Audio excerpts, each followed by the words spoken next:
오늘은 역대상 3장을 기초로 해서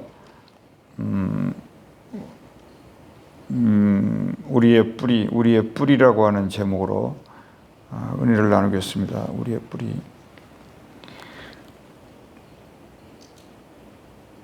간밤에 천둥 번개가 치면서 비가 한두 번 쏟아졌던 것 같습니다. 천둥 번개 소리에 가끔 우리가 자다가 깨기도 하는데, 하나님은 비를 내릴 때 여기저기에서 번개를 내리신 것 같다고 했죠. 그러니까 우리 보고 항상 믿음에 깨어 있으라는 뜻이고, 천둥 번개는 하나님의 말씀이 항상 있다는 것을 알려준다고 성경 선지서들은 늘 우리에게 예고를 했었습니다. 그러니까 천개는 분별하되 그 분별을 통해서 하나님 나라의 일이 어떻게 진행되는지를 연결할 수 있는 것은 우리에게 믿음이 있기 때문입니다. 번개가 일어나면은 반드시 비가 오죠. 이렇게 생각하는 겁니다. 누군가가 기도했다. 간절히 비가 필요했다. 농부가 비가 필요했던지, 가물어 메마른 땅이 필요했던지 비를 필요했다. 그러니까는 비가 없어도 기도하고, 비가 있어도 기도하고.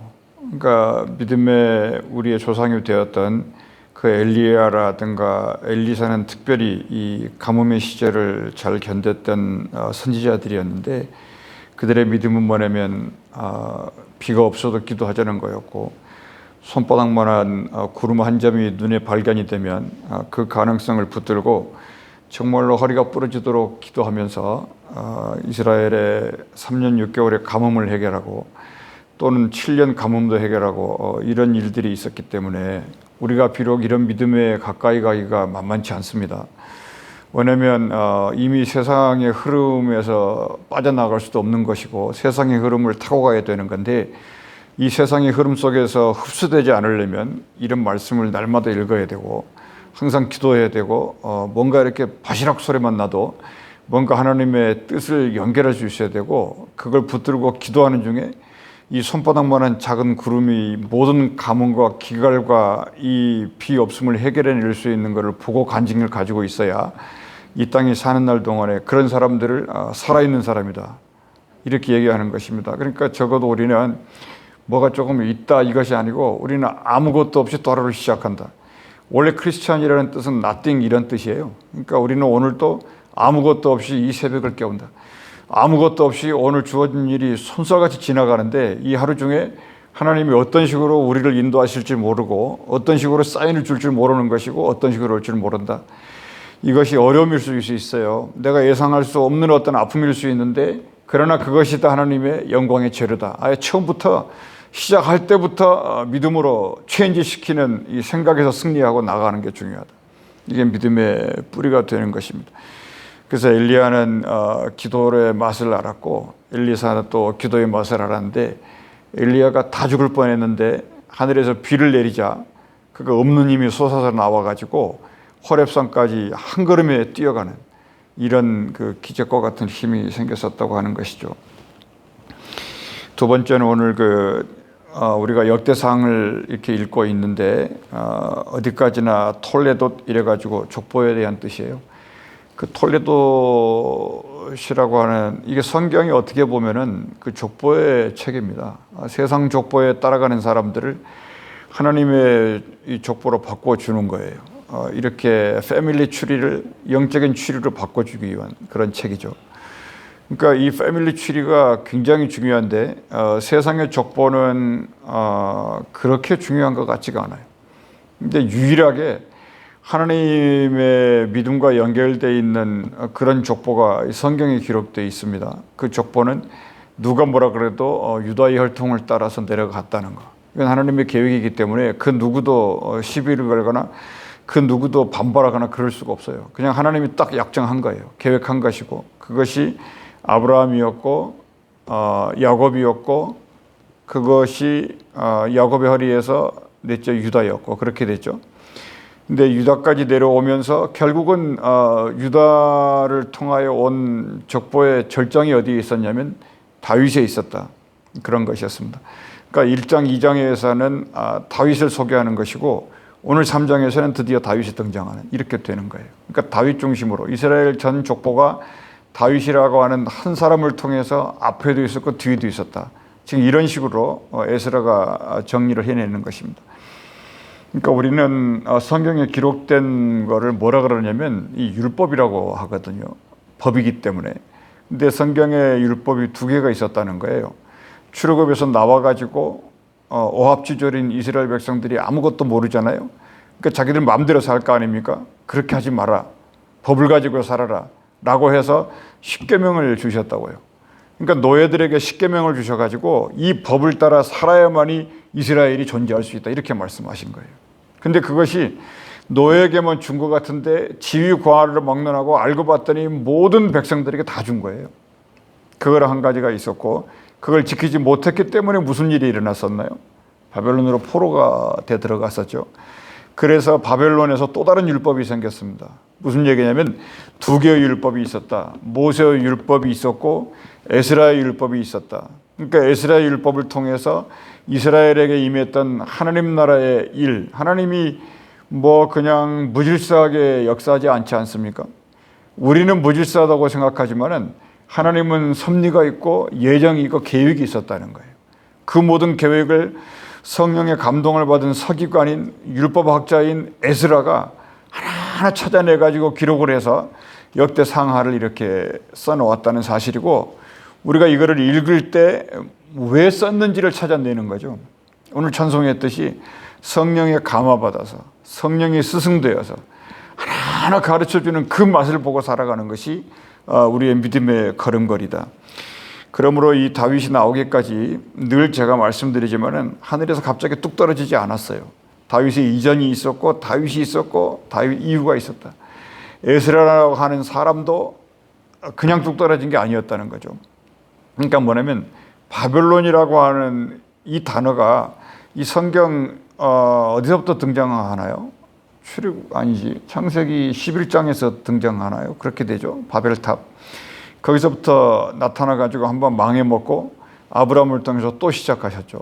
근데 이 바벨이라는 이 바알의 아들인데 이 바벨이라고 하는 이 흐름이 그 선악과의 그 뿌리를 두고 끊임없이 가가지고 요한계시록 끝까지 가죠. 그래서 이 바벨로나 이제 무너졌다 이러면서 이제 성경이 끝나는데 아무튼 그와 같은 흐름도 있었지만은 결국은 뭐냐면 이 바벨론이라는 것이 나빴지만은 그 안에는 하나님의 비밀이 숨어 있었다. 이게 중요해요. 그러니까 바벨론 이전 시대로 있고 바벨론 시대가 있고 바벨론 이후 시대가 있는 성경은 그렇게 다시 역사를 쓰기 시작했어요.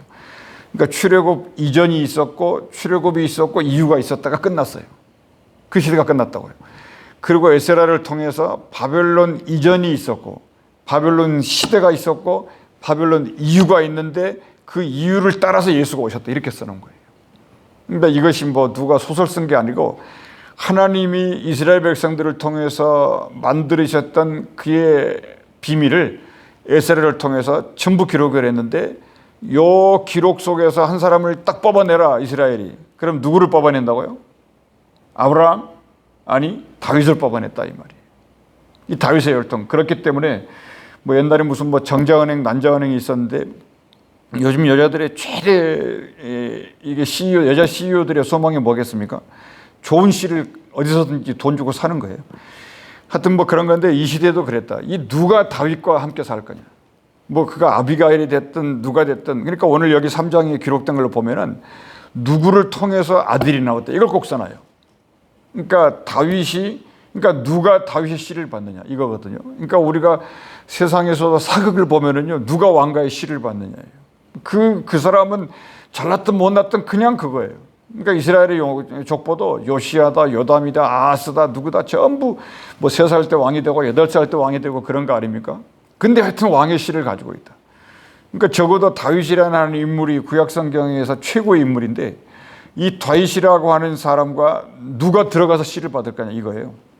그러니까 오늘날로 비유해 보면 뭐 캘리포니아나 이런 세상을 보면은요, 그런 은행들이 이렇게 있잖아요. 뭐 수십억을 주고 사는 거예요. 왜냐하면 스펙이 좋고 머리가 좋고 재주가 좋고 재능이 좋으니까.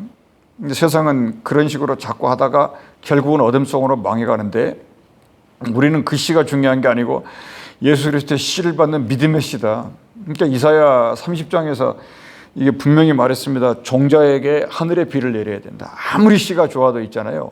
하늘에서 신령한 비를 내리지 않으면 이 종자가 말라버려요. 이 종자가 아무런 열매를 맺지 못한다고요. 그래서 이사야 30장에 이사야 선지자를 통해서 빛나는 말씀을 했지 않습니까? 내가 종자에게 하늘의 비를 주리라. 그런 사람들에게는 평화가 있을 것이니라. 그리고 이 종자가 누구냐? 나중에 보니까 말씀이 씨가 되어서 우리에게 오신 예수님이었다. 그러니까 우리는 정말로 이 땅에서 교회고 우리는 여자고요. 하나님 말씀에 씨를 받는 사람들이 그 종자를 받고 있으니까 우리에게는 평화가 있을 것이고 영원한 구원이 보장이 될 거다. 이제 그런 메시지를 두 번째로 드리고요. 그것을 연결해 생각해 보면요, 이제 앞으로 시대는 어떻게 될 거냐? 그것도 성경이 다 말해요. 옛날에는 남성 중심의 시대고 지금은 여성 중심의 시대잖아요. 그러면 세상의 끝이 어떻게 갈 겁니까? 남성과 여성의 반반이 딱 균형이 잡히게 돼요. 그게 왜 그러냐면 그 하나님은 남성이잖아요. 예수님도 남성 명사지 않습니까? 그런데 교회는 여성 명사예요. 근데 성령은 중성 명사라고 해요. 그러니까 이 시대가 성령 시대 아니겠어요? 그러니까 요즘에 찬양들을 하는 소리를 가만히 그 보이스를 분석해 보면은, 저는 뭐 그런 전문가는 아닙니다만 믿음의 입장에서 분석을 해보잖아요. 그러면 남성도 아니고 여성도 아니에요. 아주 듣기에 아름답고요. 굉장히 편하고요. 굉장히 소근소근거리고요. 그러면서 모든 메시지가 다 나가요. 그러니까 이 시대가 지금 그런 성령의 시대로 이 세대들에게 하나님의 은혜를 주고 있다는 걸 제가 느낄 수가 있었어요. 그러니까 여러분, 그냥 천둥벼락같이 하면서 우르릉쾅쾅하는 이제 그런 시대가 아니라는 거예요. 그리고 이쪽에서 그냥 아무 힘없이 나가떨어진 그런 시대도 아니고 이 성령의 음성을 듣는 시대다. 그러니까 남성도 없고 여성도 없는 그런 거. 그러니까 이것은 단지 그냥 피지컬리 그런 차이일 뿐이에요. 그 목소리에서 중성의 목소리가 나올 수 있느냐? 이거를 예수님이 뭐라고 말했을까요? 나는 온유하고 겸손하다. 이 온유한 소리가 그렇게 들려요. 그 겸손한 음성이 그 보이스를 분석하면 아마 그렇게 들릴 것 같아요. 그 비트가 그럴 것 같아요. 아무튼 다시 돌아가서 이 다윗이 헤브론에서 아들을 6을 낳습니다. 거기서 아들을 낳으면서 그 헤브론을 다윗이 그 4절 말씀에 보면은 7년 6개월을 거기서 있었다 그러잖아요. 그러니까 7년 6개월 있기 전에는 사울에게 쫓겨다니고요. 있을 곳이 없었고 거의 나그네였어요. 겨우 이제 헤브론에 정착한 이유 하나님의 뜻이지 않습니까? 헤브론에 아브라함과 이삭과 야곱과 사라와 레베카와 전부 그들이 거기에서 고향처럼 있었던 동네가 헤브론이에요. 그러니까 유다의 혈통을 따라서 거기서 씨를 받아야 되고 거기서 베들레헴이 나와야 되고 이제 이런 일이 되기 때문에 다윗이 거기서 나오는 거예요. 그러니까 다윗이 거기다가 정착을 하고. 그러니까 여러분 이런 걸 생각해 보고요. 그러니까 이런 근거를 갖고 이런 뿌리를 갖고 우리 주님 예수 그리스도가 어떻게 해서 우리에게 믿음의 주인이 되는지를 알아야 된다는 얘기고요. 그리고 이제 그 다윗을 통해서 기록을 해놔야만 하고, 그리고 또 한 유다의 흐름이 어디로 가냐면 솔로몬에게 갑니다. 그러니까 이렇게 되면 어떻게 될까요? 그 당시에 그 아가서도 우리가 보지만은 그 이스라엘 예루살렘의 모든 여인들의 꿈이 뭐냐면요, 솔로몬의 씨를 받는 거예요. 얼마나 간절했는지 모릅니다. 그러니까 조선시대 고려시대 왕가 이건 아무것도 아니에요. 하늘의 씨를 누가 받느냐. 그러니까 우리가 이 간절함을 총동원 해가지고요, 말씀의 씨를 받아야 되는 거예요. 예수의 씨를 받아야 되는 거예요. 그 씨가 뭐냐면 말씀이에요. 그 말씀을 사력을 다해서 받아내야 되는 거예요. 그게 지혜입니다. 그 족보가 마태복음에 쫙 써 있어요. 14대, 14대, 14대. 그러니까 그 여인들이 누구냐, 이 여인의 아버지가 누구냐, 이건 별로 중요하지 않아요. 뭐가 중요할까요? 믿음의 씨를 가지고 예수의 족보를 연결시켰다. 이게 굉장히 중요한 겁니다. 그러니까 성령은 그렇게 내려가고요. 그러니까 솔로몬의 아들들이 그랬다. 여기서 두 가지를 생각하겠는데요. 하나는 뭐냐면 그 다윗의 아들들이 그러니까 여러 명 있는데 우리가 네 사람은 알죠. 첫째 아들은 암논이죠. 둘째 아들의 이름이 누군가요? 둘째 아들이 길르압이죠. 세 번째는 누굽니까? 압살롬. 넷째 아들은 아도니아. 이렇죠. 우리가요, 사람들이 방언을 많이 하잖아요. 그런데 이 이스라엘의 언어들을요 따라하다 보면은요 그냥 방언이 돼버려요. 얼마나 해도 안 굴러가고요. 이 사람들 이름 읽느라고 아주 밤새입니다. 아주. 뭐 요, 다, 야, 가, 뭐 기역니은도 아니고 이걸 막 따라하다 보면은 그 이름에 따라서요 쭉 빨려 들어가요 그냥. 그러니까 참 역대상은 이름 읽다 끝나는 겁니다. 역대상 같은 경우에. 근데 그 족보들 속에 그 이름들 속에요 중요한 것은 하나님의 모든 뜻이 담겨 있어요. 근데 그걸 찾아내는 거고 그거를 이제 서도를 통해서 배우는 건데 솔로몬 딱 그러면 벌써 뭐가 떠오릅니까? 평화 떠오르지 않습니까? 다윗 그러면 뭐가 떠오릅니까? 하나님의 사랑이 충만하다 이런 게 떠오르잖아요. 그러면 이제 이 얘기예요. 그 암논이 첫째로 나왔을 때 이름의 뜻이 뭘까요? 우리가 생각해 보면 굉장히 즐겁다는 뜻이에요. 와, 첫 아들이 나왔다. 그럼 하나님도 즐거우신 거죠. 이삭이 나올 때 웃음이 생기지 않겠습니까? 와, 이렇게. 그런 건데 이 길르압이라는 이름이 없어지고요. 에스라가 뭘로 기록을 했냐면 1절 말씀에 다니엘이라고 써놨습니다. 그러니까 이 다니엘이라는 것은 단과 엘입니다. 하나님의 판단, 하나님의 재판이라는 뜻이에요. 그러니까 다윗도 다예요. 다니엘도 단이에요. 그 다음에 단지파도 단입니다. 그리고 여기 이제 길르압을 다니엘로 바꿔놔요. 이건 무슨 얘기일까요? 그러니까 에스라가 포로에 가가지고 다니엘과 함께 있었지 않습니까?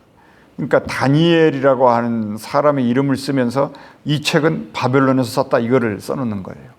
그리고 하나님의 말씀의 법이라는 겁니다. 단이 재판이라는 뜻이에요. 다니엘, 그러니까 엘이니까 하나님의 재판 이거를 말한다고 하는 것이죠. 그와 같은 것을 생각할 수 있고, 그러니까 우리가 여기서 실망스럽게도 뭐냐면 다윗의 아들들이 그 엄청난 노력을 통해서 다윗의 종자들이지만은 이들이 전부 한결같이 망했다는 거예요. 근데 한결같이 망했는데, 그러니까 이걸로는 안 된다는 겁니다.